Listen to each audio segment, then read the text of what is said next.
I once killed a man and took his boots. They were nice boots. What? You killed someone just for a pair of boots? Of course not. There were other reasons. I also took his cloak.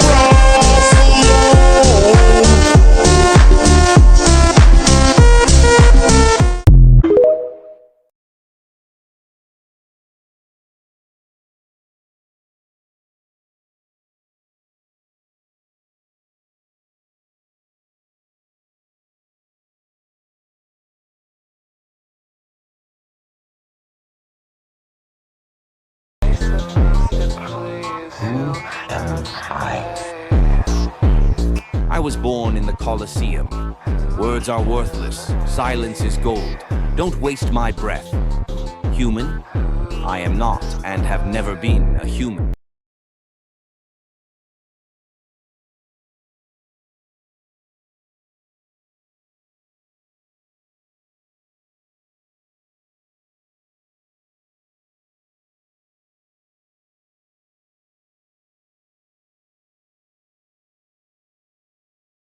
I killed 400 awakened abominations and hunted down a fallen devil as a sleeper.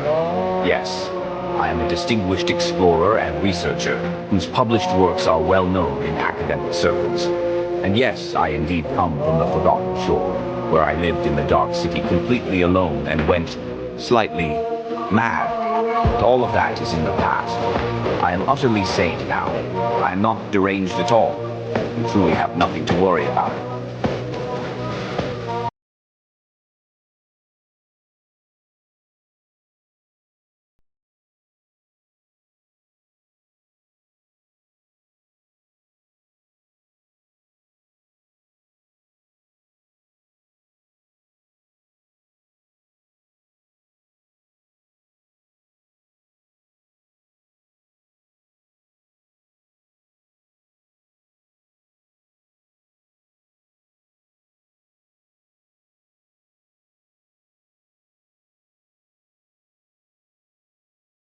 Nephis stared at them for a while, then turned away. I don't need two guides.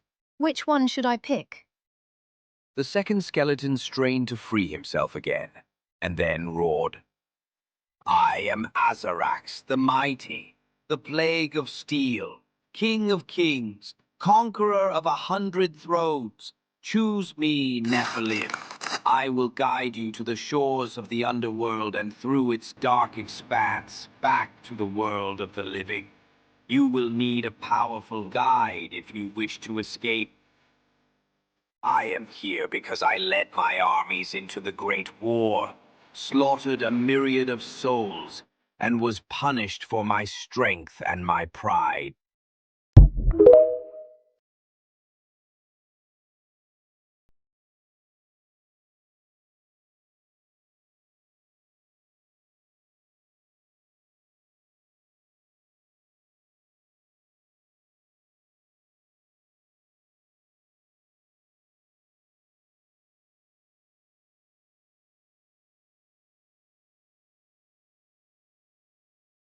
As if to answer his thoughts, a dozen figures suddenly appeared from behind the trees surrounding him.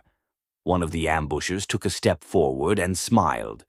Sorry, mongrel. No hard feelings, right? The menacing figure in black armor stared at the young man for a few moments, and then an elusive but strangely familiar voice resounded from beneath the fearsome mask. None whatsoever. Just a moment later, the ambushers obliged. All kinds of aspect abilities activated at once, turning the small clearing into a furious storm of deadly elements and steel. What happened next could only be described as pure carnage. The black figure pounced on the ambushers, using both his gauntleted fist and his round shield to sow devastation among their ranks. Every move Mongrel made was precise, calculated, and deadly, but also brutal and utterly cruel. He danced among his enemies like a grim reaper, killing them one after another without showing any sign of even knowing what mercy or hesitation were. And when it was all over, the lone black figure was left standing alone amidst the bodies, covered in blood from head to toe.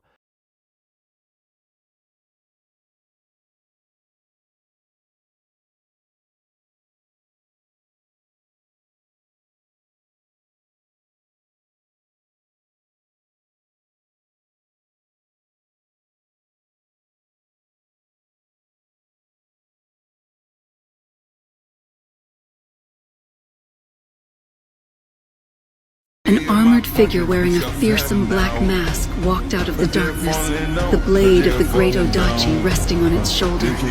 Mongrel had arrived to the Nightmare Gate. Touchdown and living on this proper shit. I'll make that money make you wanna flow. Yeah, I bought that good right next to the vet.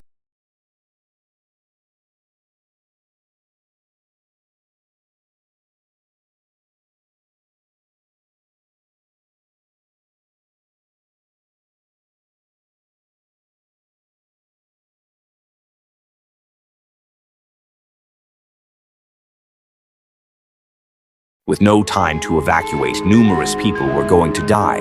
But then, a courageous awakened placed himself in the way of nightmare creatures, holding off the entire advancing horde by himself and refusing to give ground until the government forces arrived. Well, some readers might recognize him as the viral dreamscape sensation, Mongrel. Words are worthless. Silence is gold. Don't waste my breath. Stay back. Kill anything that gets past me. Make them bleed.